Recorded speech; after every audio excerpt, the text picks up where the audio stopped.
Ron Paul, the delegate hunter, keeping his campaign going by picking and choosing his battles. We have the message that America needs at this particular time. I'm Congressman Ron Paul, Congressman from Texas. I am the defender of the Constitution. I'm the champion of liberty. This shows the roadmap to peace and prosperity. Congressman Paul, you've questioned the fiscal conservative credentials of all these gentlemen, but particularly this week, Senator Santorum. You have a new television ad that labels him a fake. Why? Because he's a fake. Unreal, Ron. Unreal. Congratulations. Unreal. Thank you. No, I find it really fascinating that when people are running for office, they're really fiscally conservative. When they're in office, they do something different, and then when they explain themselves, they say, oh, I want to repeal that. So the senator voted for No Child Left Behind, but now he voted for it, but now he's running on the effort to get rid of it. So I think the record is so bad, you know, with the politicians. And, nobody accuses me of not having voted for too much. They're always accusing me for not voting for enough. And I've been running in office off and on for a good many years. And over all those years, I've never voted for a budget deficit. I never voted to increase the national debt. Matter of fact, there's only one appropriation bill that I voted for, and that was for veterans. I assumed from the 1970s on that we were embarking on a very dangerous path, and we're involved in that danger right now. So this idea of being fiscally conservative now that we're running for office and we're going to repeal something that we did before, I mean, it loses credibility is what our problem is. So,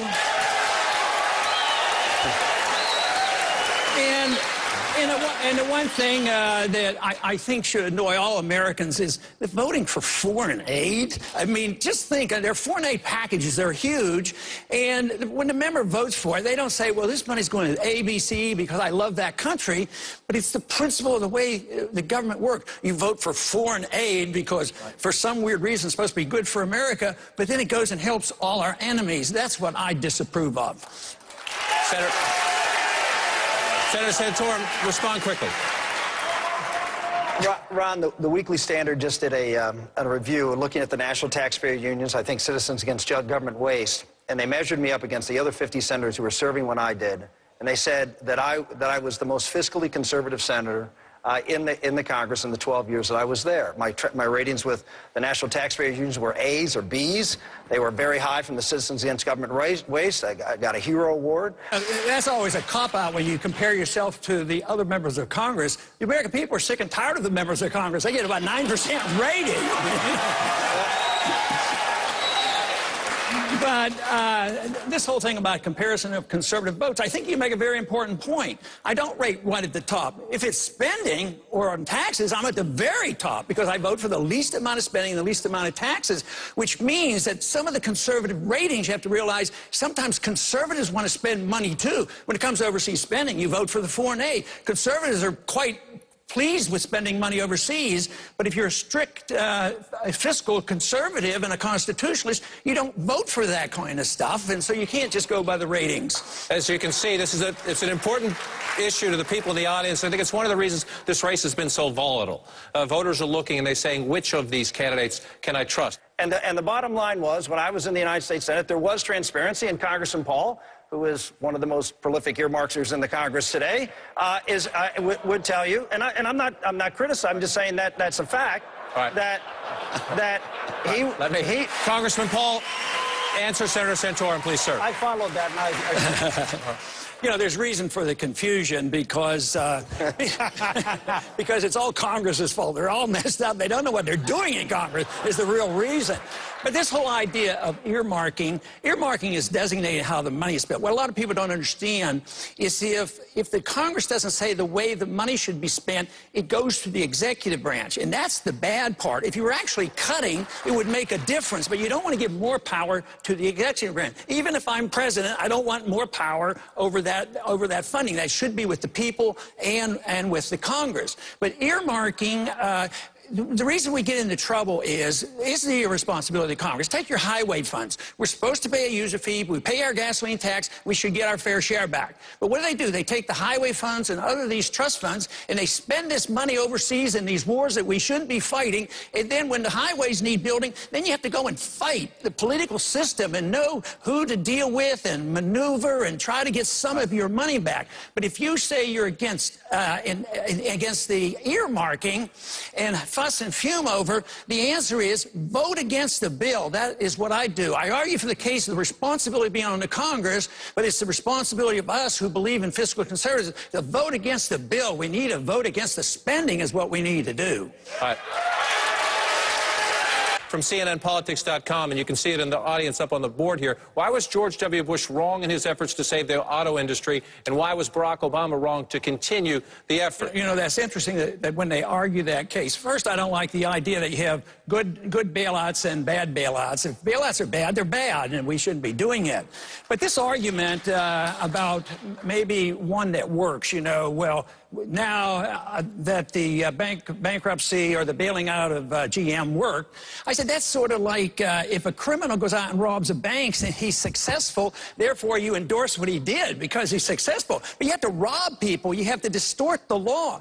The government is supposed to protect contracts. They're not supposed to regulate contracts, and they're not supposed to undermine contracts. And that's what we've been doing. In the housing bubble, we undermine contracts. And this is what we're doing here. So you want to respect the contracts. A lot of people will accuse me of advocating a free market, that there's no regulations. Actually, the regulations are tougher because you have to go through bankruptcy and you have to face up to this. And it isn't like General Motors would be destroyed. Newt made that point there, that there were good parts of General Motors, but politicians can't figure this out. Then they serve the special interest, and then you have labor fighting big business. I opt for the free market and the defense of liberty. That's what we need in this country. All right. We'll take a question now from CNNPolitics.com. You can see it up on the screen here. Since birth control is the latest hot topic, which candidate believes in birth control, and if not, why? Congressman Paul.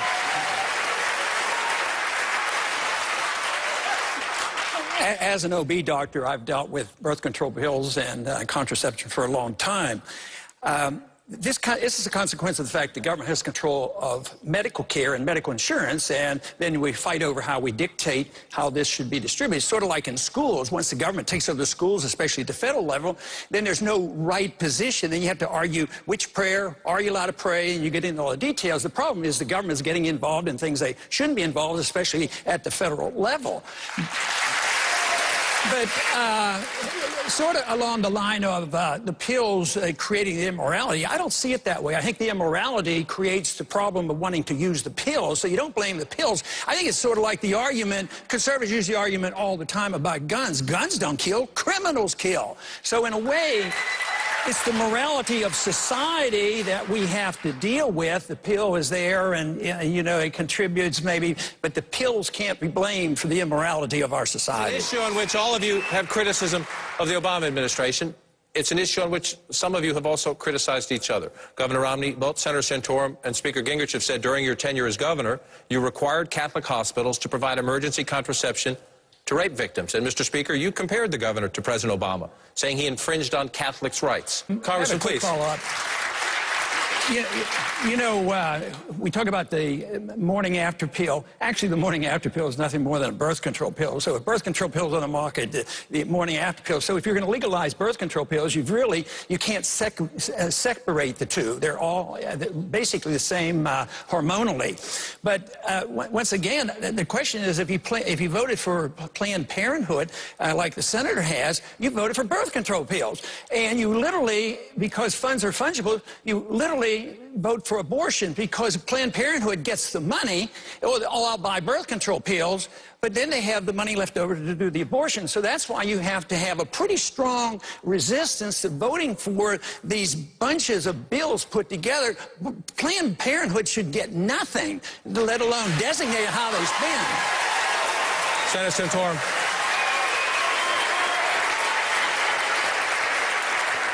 As Congressman Paul knows, I oppose Title X funding. I've always opposed Title X funding, but it's included in a large appropriation bill that includes a whole host of other things, including the funding for the National Institutes of Health, the funding for Health and Human Services, and a whole bunch of other departments. It's a multi-billion-dollar bill. John, this demonstrates the problem that I'm talking about. There's always an excuse to do this. Now,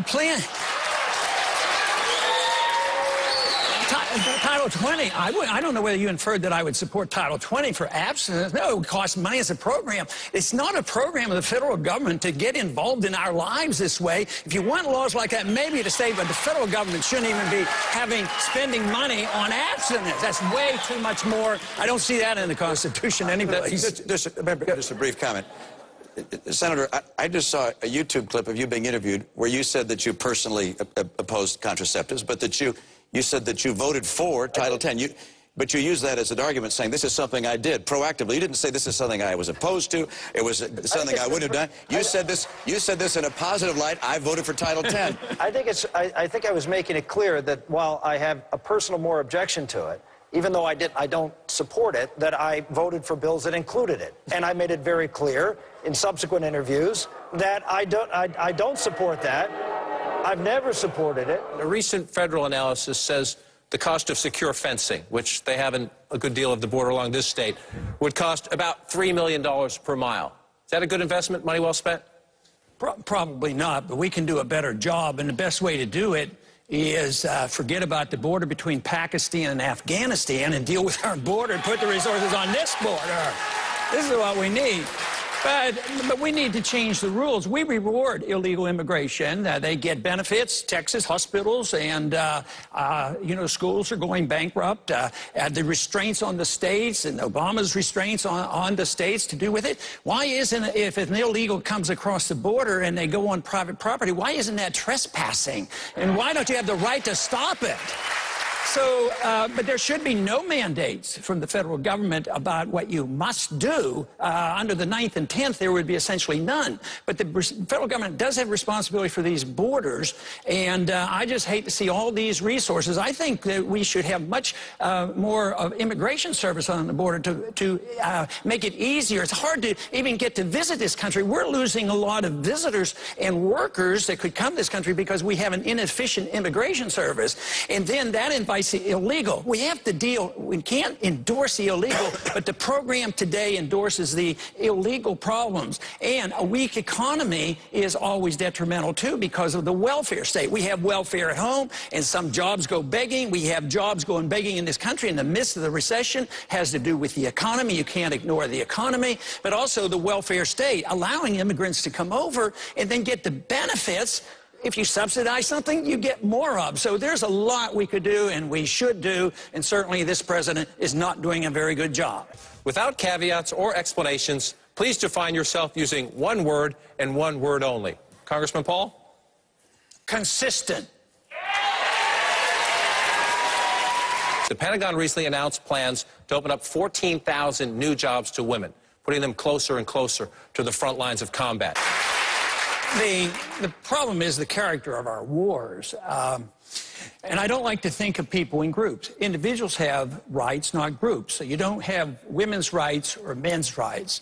And we still have draft registration. What I fear is the draft coming back because we're getting way overly involved. And the draft, we keep registering our 18-year-olds. So when the draft comes, we're going to be registering young women, and because of this, they're going to be equal. Now, the wars we fight aren't defensive war, they're offensive war. We're involved in way too much. They're undeclared, they're not declared by the Congress, and so we're in wars that shouldn't be involved. So I don't want even the men to be over there. I don't want women being killed, but I don't want the men being killed in these wars.